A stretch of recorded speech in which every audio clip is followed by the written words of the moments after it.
What's going on, ladies and gentlemen? Today we're here with Dr. Kerry Brown. We're going to speak to Dr. Brown about, our brother George Floyd and, definitely white supremacy, because that's something that affects us on a daily basis, whether you think it affects you or not. So, Dr. Brown, thanks for joining the show today. Thank you for having me. It's such a pleasure to be here. All right, Dr. Brown, tell people just a little bit about yourself. Maybe the first time that someone is seeing you, on a program.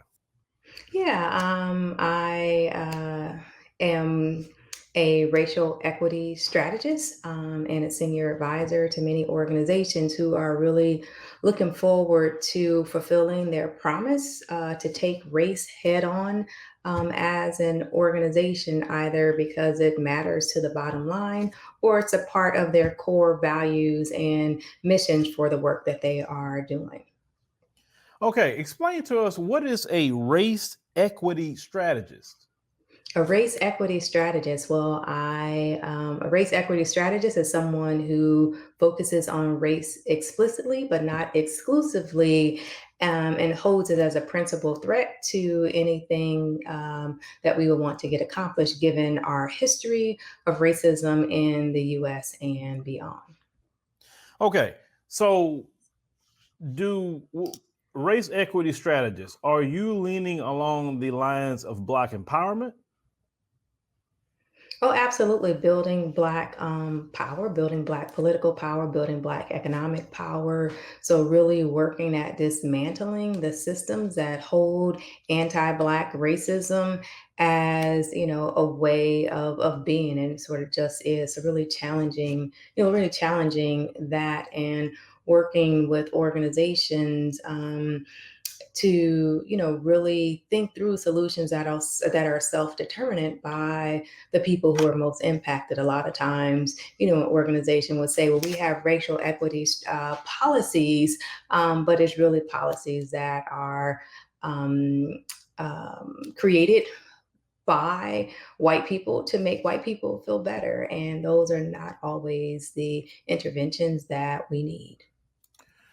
Okay, so you mentioned, politics in different organizations, but from what, we see and based off the actions is that a lot of times in politics, the Black community isn't prioritized. The Black community at this point is literally being straight disrespected by the current administration. And we see that everyone else is getting something, even though Black Americans in large numbers voted for the current administration. So he mentions, Biden mentions a lot about equity, but yet everybody else is getting the equity and not Black Americans. What is your position on that, being a race equity strategist? Well, my position is that it's not a zero-sum game, right? So there are always relationships to equity for, API folks to Black folks. There's equity for brown folks to Black folks, right? There's enough equity to go around to where we don't have to be at odds with each other on that equity. So it's not a zero-sum game, and it's not, if you don't, if you give it to Black people, you can't give it to someone else, to another group that is disproportionately impacted, as well. I would say we have been living with racial inequities for more than 500 years. And it's no one administration that's going to rid it all. It requires work from, a lot of folks, in the administration, and beyond. So what are the bridges that could be built with the API community, for example, who just had a victory on getting the COVID-19 hate crime bill passed in the House, the Senate. Oh, sorry about that. It clicked the wrong button. I was trying to switch over. You were saying about the hate crime bill that came about that just got passed, correct? Mm-hmm. The API hate crimes bill, and it's really easy to sit into. Well, what about Black Americans? The hate crimes bill for API that just passed doesn't exclude Black Americans, right? So some of those same strategies and policies that are being moved forward are certainly strategies and policies that the Black community can benefit from. Okay, I'm glad you brought up the hate crime bill. Now, can we both agree that hate crimes are illegal in the United States of America, period, correct? Yeah. Okay, fine. Do you know some of the points of that COVID-19 Asian hate crime bill, I don't know especially from the all Department of Justice? I don't know all the specific points of the Okay, bill. well, let me give you one instance. So you had rarely admitted for hundreds and hundreds of years, Black Americans have been suffering, racialized terrorism in this country from Mhm. slavery even all the way up to now. Correct? Correct. George Floyd literally dealt with a lynching in 4K. Correct? Correct. Okay. So we look at the pandemic showed up. Many people were just didn't know what was going on with the pandemic. Definitely was some, people didn't understand it. Some people say, I don't want to be around, different groups of people. So let's say the Asian community started dealing with a little bit more hate crimes due to Donald Trump's words, pinning it all on them. Would that be safe to say? Yeah, that there's been an uptick Okay. yeah. Okay. So, but we both agree that the hate crimes against Black Americans, even by the FBI statistics, show that Black Americans suffer the most hate crimes in every year, anti-Black hate crimes. Will we both agree with that? Yeah, the statistics do Okay. show that Oh, there are a lot of hate crimes, especially since the Obama presidency. There has been an uptick. okay. All right. So definitely before that, but we can go with that. Mhm. Great. So when Black Americans hear that Asian Americans that represented the lowest group of hate crimes, anti-Asian hate crimes, based on FBI statistics, we looked at a media campaign that was showing people who were homeless, people who were mentally ill. A lot of times we notice in a loop doing things, of course, no one agree with. No one wants anyone attacked. Is wrong. Nobody wants that, right? Me, you, nobody. But Absolutely. but within record time, even though we know hate crimes are wrong, period, and it's illegal in the United States, how is it that the Asian AAPI community got a specific, not for everybody, a specific hate crime bill just for them? In that bill, it says they create a liaison from the Asian community in the Department of Justice. So if anyone do something to them, they got somebody just for them in the DOJ in that hate crime bill. Okay, that was created within record time, and it was actually bipartisan. It wasn't no Mhm. argument with that. Okay, Mhm. so to look at that happening specifically, even though we have hate crimes, that go on that's illegal in this country, as a race equity strategist, okay, you say you believe in Black empowerment. How Mhm. does how does how does the Black American community be passed over once again when we got the numbers that backing us up about anti-Black hate crimes by the FBI, literally?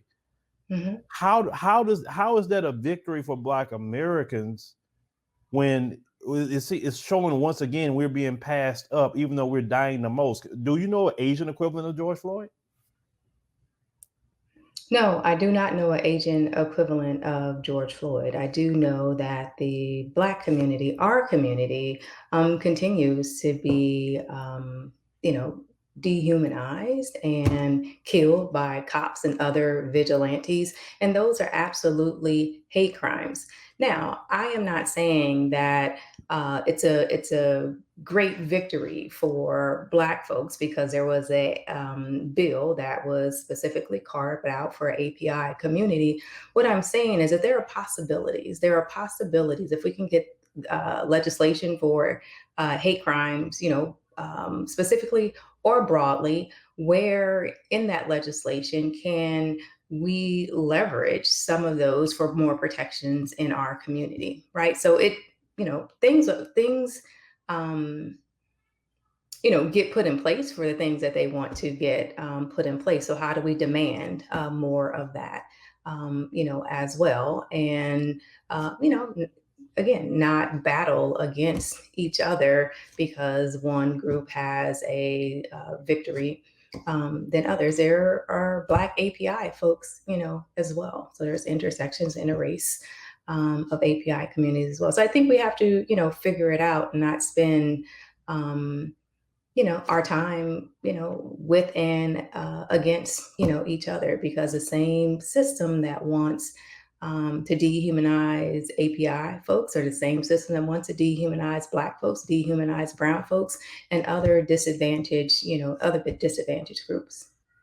Okay, and everything I'm saying, because for me and even people who watch our show, Dr. Brown, Hmm. Hmm. is that when we get in the cars, most people talk about the talk with their children in the Black community, right? Hmm.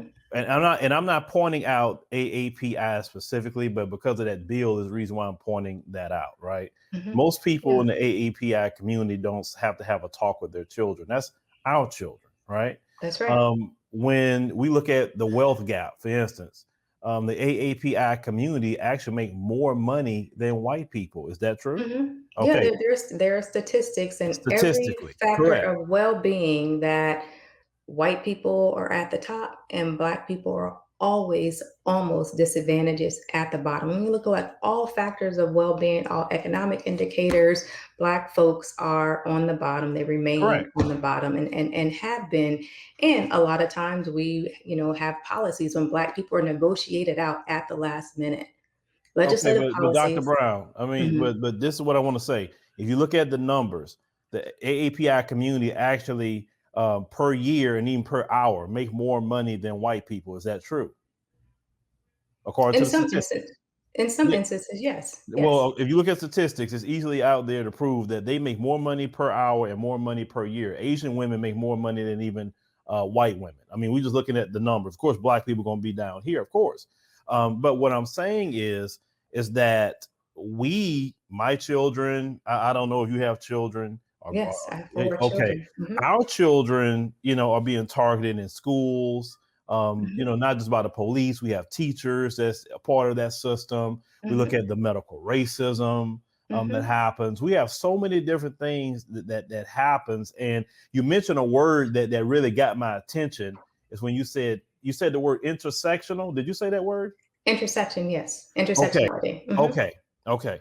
Well, what we have noticed is that everyone is okay with us as black people helping them to get to what they need politically, and this happens to all these different groups. But then when we look at them and say, okay, now we need you to help us get something, everyone just kind of turn their back like, we got our own problems, deal with your own problems. And my issue that I have with a lot of things with politics, Dr. Brown, is this: it's time for black Americans to think about passing legislation and things for us for a change. I think that's better served for us because everybody's getting something but us. Once again, we're stuck out again. We can't even be protected. The AAPI community literally is a protected class now with a particular bill that says if you touch them on a federal level, you about to have something happen to you. Not to say we're advocating that. No, nobody advocates that. But what I'm saying is they are a protected class over those who uh, went through the killing fields of the plantations of America. I mean, do you not see why that's an issue? I do see why it's an issue, and there has to be solutions. Like Black people, we can't do it alone. We can't pass legislation alone. We need, when we look at it, how many Black legislators do we have in Congress? We have a Black woman in the White House. Barack Obama was in the White House for 8 years. I mean, it is going to require more than just us being Black and having, legislation. I mean, there are protocols, there are, rules for, how bills and stuff are passed. I mean, there is a lot of work to do, and there are some important bills right now that can really make monumental shifts in voting, in policing. There are two in voting and policing, some in climate, jobs, and energy that will not only impact a lot, but it will really impact the Black community, as well. And we have to get out there and continue to demand, those protections for us, and demand that our elected officials, vote for those protections as well. And that's what happened in the AAPI community. Yeah, well, I'm glad you mentioned that, because the AAPI community was what we call on our platform, they were being on code. And a lot of our problem in the Black community is that we're not on code. In other words, what I mean by on code, they are Asian first, okay? And they should be, and I respect them for that, okay? Two of their, representatives in their community, Representative Grace Ming, and I forgot the other lady's name, they put up a bill to protect their community. I have no Duckworth, issue with yeah. that. I have no Mhm, issue with that. mhm. They all got on code behind protecting the Asian community. They wasn't talking about intersectionality. They wasn't talking about we need to do this and rules and procedures. They said that we are being attacked and we need to be protected. That's all they wanted to talk about. That's all what it Mhm. was. And then this bill gets passed, and that's going to go to Joe Biden. In other words, but in our community, Dr. Brown, we're talking about, well, we need allies and we need to work on the other side. And we don't, because at the end of the day, we're on our own. In the 1960s, we didn't have all these allies fighting on the front lines for us. Not to say they didn't want to march, but even when they marched back then, it was to their own benefit, because those other groups were being treated bad too in that time period before the Civil Rights Bill passed, and all these other groups like Italians and Irish, etc. They got the honorary white card. Prior to that, they were being discriminated against after the Civil Rights Movement. And then everybody forgets about us. So what I'm saying is, can we focus our attention on us for a change and say, let's, focus on getting us a particular protection? Can we fight for, set asides for Black Americans? You believe in reparations, right? Sure. Okay. So Joe Biden even decided to give the AAPI community $50 million without congressional approval. But the moment we ask for something, all we got is rules and procedures. It needs to go through Congress. It's always a problem. And what I'm asking these questions, because maybe you have the solution that I'm not thinking about, is that why is it that we're watching everybody get something from an administration that Black people strolled to the polls for? They danced in the streets. They had the souls to the polls. Everything you could think of. They had initiatives to get Black people to the polls, but yet Black Americans got nothing. Maybe you got the answer. You can tell me. Yeah, I wouldn't say that Black Americans have not gotten anything. Have we got our fair share? Is there more to get? Absolutely. Is there opportunity to hold, the elected officials accountable? Folks went out to vote, and so now what's happened in return? Yeah, I think there is, time for that, and there is an opportunity to hold Biden, the administration, and other elected officials accountable to their promises on the campaign trails, and helping to work with them to figure out what is the legislation, and to make sure we don't get negotiated out at the last minute, right? So the American Rescue Plan, are some great benefits to the Black Well, community. Dr. Brown, I'm sorry. I'm Yes. sorry to cut you off. What has Joe Biden Mhm. done specifically for Black Americans? What specifically? Not a rising tides lift all boats. Not you're gonna benefit from the American Rescue Plan. What has he done specifically for Black Americans? Can you name it? Yeah, there were some parts of the American Rescue Plan. There was some funding for Black farmers, specifically for Black farmers. Um, there was also funding for child poverty for folks, and disproportionately that is Black and Brown communities. He ended some work around federal prisons, the use of federal prisons in the government. So there is some stuff that Okay, is so happening that disproportionately impacts Black America. Okay, so the farmers right now in America is less than 100,000 Black farmers. I mean, at the turn of the century, we had more than a million. Okay, they systemically destroyed the Black farmers. So Mhm. yes, I know about the money, and right now, white farmers are suing against that. We don't know how that's going to go, especially with this Supreme Court, right?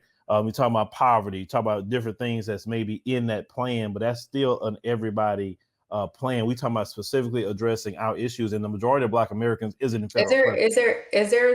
is there something similar for the is there an equivalent for the AAPI hate crime bill? No, there is not an equivalent for Black people for the There you go. AAPI hate crime bill, There you go. right?